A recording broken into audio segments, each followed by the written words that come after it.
समंदर तक तबाही। बिहार में नीतीश युग का अंत। मार्च में अप्रैल जैसे गर्मी टूट रहे रिकॉर्ड। नमस्कार, मैं हूं रूपाली बर्वे और आप देख रहे हैं वेब दुनिया की खास पेशकश WD नाउ, जिसमें बात करेंगे सप्ताह भर की सुर्खियों के एक अलग अंदाज में। तीसरे विश्व युद्ध की आहट अब साफ सुनाई दे रही है। आसमान के बाद अब समंदर भी धधक उठा है। मिडिल ईस्ट में तनाव उस स्तर पर पहुंच गया है जहां से वापसी नामुमकिन से लगती है। ईरान, अमेरिका और इजरायल समेत लगभग 13 देशों में युद्ध की लपेटें पहुंच चुकी है। ईरान ने अमेरिका को सीधी चुनौती देते हुए उसके एक विशाल टैंकर को समंदर के बीचों बीच उड़ा दिया है। ईरान ने प्रत्यक्ष या अप्रत्यक्ष रूप से करीब दर्जन भर देशों पर हमले भी किए हैं। युद्ध में अब तक 1200 से ज्यादा लोगों की जान जा चुकी है और यह आंकड़ा हर घंटे बढ़ रहा है। इराक, सीरिया, यमन से लेकर इजरायल की सीमाओं तक हर जगह बारूद की गंध घुल चुकी है। इस आग में घी डालने का काम किया है ईरान के प्रमुख धर्मगुरु अयातुल्ला अब्दुल्ला जावादी अमोली के एक बेहद भड़काऊ और खतरनाक बयान में। अमोली ने खुलेआम फतवा जारी करते हुए कहा कि जायोनी लोगों यानी कि इजरायलियों का और डोनाल्ड ट्रंप का खून बहाया जाए। वहीं सैन्य विशेषज्ञों का भी मानना है कि केवल हवाई हमलों से ईरान को नहीं रोका जा सकता। हालांकि राष्ट्रपति पेजेशकियन ने कहा कि ईरान पड़ोसी देशों पर हमला बंद कर देगा। इस युद्ध की तपिश सिर्फ मिडिल ईस्ट तक सीमित नहीं है, पूरी दुनिया के शेयर मार्केट का बुरा हाल है।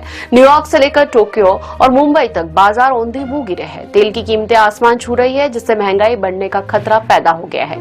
निवेशक डरे हुए और अपना पैसा सुरक्षित ठिकानों पर लगा रहे हैं। इस महासंकट के बीच भारत के प्रधानमंत्री नरेंद्र मोदी ने एक बार फिर शांति की अपील की है। पीएम मोदी ने स्पष्ट शब्दों में कहा कि सैन्य संघर्ष किसी भी समस्या का समाधान नहीं है। दूसरी ओर अमेरिका के रक्षा मंत्री पीट हेग्सेथ के बयान ने माहौल को और बिगाड़ने की कोशिश की है। पीट ने रूस को खुली धमकी दी है कि आप ईरान की मदद करोगे तो आपको भी परिणाम भुगतने होंगे। इससे पहले अमेरिका ने रूस पर ईरान के साथ गुप्त सूचनाएं साझा करने का आरोप भी लगाया था। इस बीच अमेरिकी राष्ट्रपति डोनाल्ड ट्रंप ने कहा है कि ईरान के अगले सर्वोच्च नेता की चयन प्रक्रिया में अमेरिका को शामिल किया जाना चाहिए। उन्होंने कहा कि ईरान के साथ अब कोई बातचीत नहीं होगी। उन्होंने कहा कि हम ईरान को फिर से बनाने में मदद करेंगे। वहीं ईरान के विदेश मंत्री सईद खतीब जाहिद ने दिल्ली में आयोजित रायसीना डायलॉग में कहा कि अमेरिकी राष्ट्रपति ट्रंप ईरान में नेतृत्व बदलने की बात कर रहे हैं। वे न्यूयॉर्क का मेयर तक नहीं नियुक्त कर सकते। इसमें कोई संदेह नहीं कि अमेरिकी राष्ट्रपति डोनाल्ड ट्रंप द्वारा थोपे गए इस युद्ध से पूरी दुनिया परेशान है। यदि रूस भी इस युद्ध में शामिल हो गया तो बर्बादी की कल्पना करना भी मुश्किल होगा। बिहार के राजनीति में इस सप्ताह बहुत ही चौंकाने वाली खबर सामने आई है। दरअसल 21 साल बाद बिहार में नीतीश युग का अंत हो रहा है और एक नए अध्याय की शुरुआत हो रही है। अब नीतीश दिल्ली की राजनीति करेंगे। वे राज्यसभा जाएंगे और संभवतः उन्हें नरेंद्र मोदी मंत्रिमंडल में महत्वपूर्ण पद भी दिया जा सकता है। यह कोई अचानक लिया गया फैसला नहीं, बल्कि एक सोची समझी रणनीति मानी जा रही है। नीतीश कुमार ने सोशल मीडिया पर बताया कि उनकी पुरानी इच्छा थी कि वे संसद और विधानमंडल के सभी 4 सदनों, लोकसभा, राज्यसभा, विधानसभा और विधान परिषद के सदस्य बने। राज्यसभा जाते ही उनका यह सपना पूरा हो जाएगा। नवंबर 2025 में रिकॉर्ड 10वीं बार शपथ लेने वाले नीतीश कुमार बिहार के सबसे लंबे समय तक सेवा करने वाले मुख्यमंत्री है। राजनीतिक गलियारों में चर्चा तेज है कि नीतीश कुमार अपनी पुरानी इच्छा की आड़ में अपने बेटे निशांत के लिए जमीन तैयार कर रहे हैं, जिन्हें नई सरकार में उप मुख्यमंत्री बनाया जा सकता है।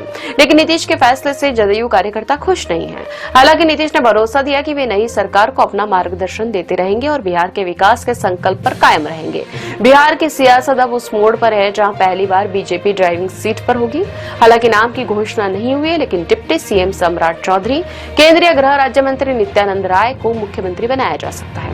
अपनी आदत के अनुसार भाजपा किसी नए चेहरे को भी सामने लाकर चौंका सकती है।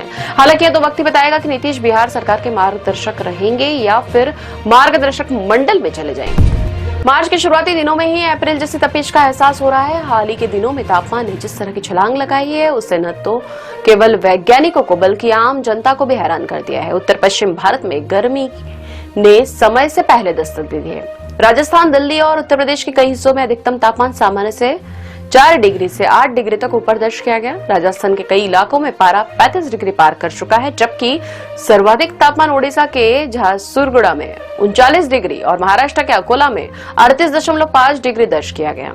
गुजरात और कोंकण में उमस भरी गर्मी यानी कि हॉट एंड ह्यूमिड मौसम ने लोगों को बेहाल कर रखा है। आगामी दिनों में भी तापमान सामान्य से अधिक रहने की संभावना है। उत्तर पश्चिमी मैदानों में पारा सामान्य से 5 से 7 डिग्री और मध्य भारत में 4 से 6 डिग्री ज्यादा रहेगा। अगले 5 दिनों में महाराष्ट्र के अंदरूनी हिस्सों में तापमान में 2 से 3 डिग्री की और भी बढ़ोतरी होगी। इस बीच उत्तर भारत के लिए एक छोटी सी राहत की खबर भी है। 7 से 11 मार्च के बीच जम्मू कश्मीर, लद्दाख और हिमाचल प्रदेश के ऊपरी इलाकों में हल्की बारिश और बर्फबारी हो सकती है। 8 से 11 मार्च के दौरान उत्तराखंड, सिक्किम और पश्चिम बंगाल के कुछ हिस्सों में आंधी तूफान और बिजली गिरने की भी चेतावनी जारी की गई है। झारखंड, ओडिशा और बिहार में भी कहीं कहीं हल्की बारिश देखने को मिल सकती है। दूसरी ओर कश्मीर में मार्च में मौसम का अजीब पैटर्न देखने को मिल रहा है। झेलम नदी का पानी 0 गेज मार्क से नीचे चला गया है और गुलमर्ग में महीने के पहले हफ्ते में 17.2 डिग्री का ऐतिहासिक तापमान रिकॉर्ड किया गया। एक्सपर्ट कम बर्फबारी और बढ़ते तापमान के असर को लेकर चिंता में है। अब खबरें संक्षेप में। असम के कार्बी आंगलोंग में भारतीय वायुसेना का सुखोई 30 MKI विमान दुर्घटनाग्रस्त। हादसे में वायुसेना के 2 पायलट शहीद। भारत द्वारा ईरान के अनुरोध को स्वीकार किए जाने के बाद ईरानी पोत आइरिस लावन को कोच्चि में खड़ा किया गया। चालक दल के 183 सदस्यों को भी नौसैन्य प्रतिष्ठानों में ठहराया गया। नेपाल में राष्ट्रीय स्वतंत्र पार्टी को बढ़त। जेनजी आंदोलन के समय उभरे काठमांडू के पूर्व महापौर बालेन शाह बन सकते हैं प्रधानमंत्री। पश्चिम बंगाल की मुख्यमंत्री ममता बनर्जी का आरोप। SIR के बाद मतदाता सूचियों में मतदाताओं के नाम हटाकर पश्चिम बंगाल को विभाजित करने का प्रयास किया गया। लोकसभा अध्यक्ष ओम बिरला के खिलाफ अविश्वास प्रस्ताव का समर्थन करेंगी टीम। पंजाब और हरियाणा उच्च न्यायालय ने पत्रकार रामचंद्र छत्रपति की 2002 में हुई हत्या के मामले में डेरा सच्चा सौदा प्रमुख गुरमीत राम रहीम सिंह को बरी कर दिया। इजरायल के विदेश मंत्री गिदोन सार ने कहा कि ईरान पर हमले का फैसला प्रधानमंत्री मोदी के इजरायल छोड़ने के बाद किया गया। ये थी वेब दुनिया की खास पेशकश WD नाउ। अगले सप्ताह की सुर्खियों के साथ फिर हाजिर होंगे। नमस्कार।